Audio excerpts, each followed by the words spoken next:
Hello Ma'am Ivana Alawi, pasensya na sa sorry, walang halong joke yung biro ko na to. Pero sana mapasaya ko kayo, lalo na kung malungkot kayo. Kasi pag nagbibiro po ako ma'am, masaya po ako pag malungkot yung iba.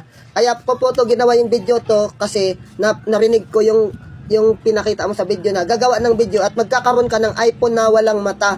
Sana magkaroon ako ng bagong iPhone na walang mata kasi luma na po kasi itong bago kong cellphone. Malabo na yung pagkalinaw ng camera nito. Sana magkaroon po ako ng bagong new na lumang iPhone. Ay, basta yung bagong lumang iPhone para makapag-vlog ako ng hindi maayos para sa mga anak natin. Ay, anak ko lang. Ay, anak ng baby ng sanggol ng mga asawa natin. Ito, lagi tong sumasama sa mga vlog natin at swerte ito sa amin. Kaya, sana ma'am, mapakinggan nyo ko kahit nakapikit yung tenga nyo at pakinggan nyo hanggang dulo ng bungad yung sinasabi ko. Guys, pa-mention naman si Ma'am Ivana Alawi. Help nyo po guys na ma-mention siya. Sana mapanood niya to kahit nakapikit yung mata niya at mapanood mo to Ma'am Ivana at God bless po at marami po kayong natulungan. I love you so much Ma'am Ivana Alawi. Thank you po.